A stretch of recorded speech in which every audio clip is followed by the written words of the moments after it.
అందరికీ ప్రభు పెరట వందనాలు. రీసెంట్గా బ్రెజిల్కి చెందిన ఒక ఫుట్బాల్ ప్లేయర్, ఆ ఫుట్బాల్ ప్లేయర్ పేరు నెయ్మర్. ఈ నెయ్మర్ అనే వ్యక్తి ఎప్పుడు ఎక్కడ ఫుట్బాల్లో ప్లే చేసినా అతను ఒక బ్యాండ్ వేసుకుంటారండి. అది 100% జీసస్ అనే బ్యాండ్ వేసుకుంటాడు. సో చిన్నప్పటి నుంచి ఆ బ్యాండ్ వేసుకొని అతను ఫుట్బాల్ ఆడడం అతనికి అలవాటు. ఆ బ్యాండ్ అతని తల్లిగారు అతనికి ఇచ్చి, ఇది నీతో ఉంటే ఎప్పుడు జీసస్ నీతో ఉన్నట్టు ఉంటుంది, కాబట్టి నువ్వు ఎక్కడికి వెళ్ళినా విజయం సాధించాలంటే ఇది ఉండాలి అని మరి తల్లి ఎంతో విశ్వాసంలో ఈ నెయ్మర్ గారిని పెంచిందనే చెప్పాలి. అయితే ఇప్పుడు ఒక సంఘటన జరిగింది. అదేంటంటే ఇతను బాగా ఫేమస్ అయ్యాడు బ్రెజిల్లో. ఇతను ఒక ఫుట్బాల్ సూపర్ స్టార్గా అక్కడ పిలువబడుతున్నాడు.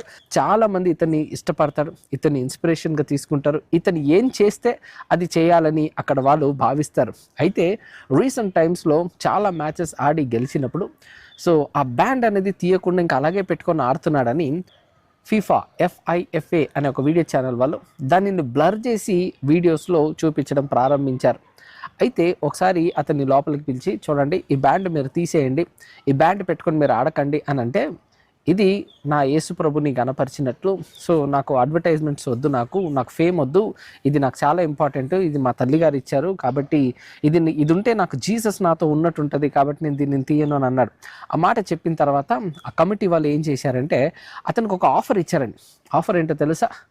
$5 లక్షలు ఇస్తాం నువ్వు ఆ బ్యాండ్ కనుక తీసేసి ఆడితే అని అన్నారు. అతను ఏమన్నాడో తెలుసా? $5 లక్షలు అంటే ఏమండి, మన ఇండియన్ రూపీస్కి సుమారుగా 4,50,00,000 అండి. 4,50,00,000 అండి ఇండియన్ రూపీస్కి. మీరు ఆలోచించండి, ఇలాంటి ఆఫర్స్ వస్తే సర్వసాధారణంగా మనిషి ఏం చేస్తాడు? జస్ట్ బ్యాండ్ తీసేయడమే కదా, తీసేద్దాం అని అనుకోవచ్చు. కానీ ఈ నెయ్మర్ అనే వ్యక్తి ఏవండి తన విశ్వాసాన్ని లాభం కోసం అమ్ముకోలేదండి. నిజంగానండి అతని యొక్క విశ్వాసం చూసి నిజంగా ఆశ్చర్యం అనిపించింది. ఒక బ్యాండ్ తల మీద నుంచి తీసేస్తే అది వేసుకోకుండా ఆడితే 4,50,00,000 ఇస్తామంటే నాకు అవసరం లేదని అన్నాడండి. నేను నా జీసస్ లేకుండా నేను ఆడలేను, డబ్బు కోసం నేను నా విశ్వాసాన్ని అమ్ముకోలేను అని చెప్పాడండి. నా ఫెయిత్ని నేను క్యాష్ కోసం నేను అమ్ముకోలేను అని అన్నాడండి. ఎంత గొప్ప మాట! ఈరోజు ఇలాంటి వ్యక్తులను చూసి క్రైస్తవ్యం చాలా నేర్చుకోవాలండి.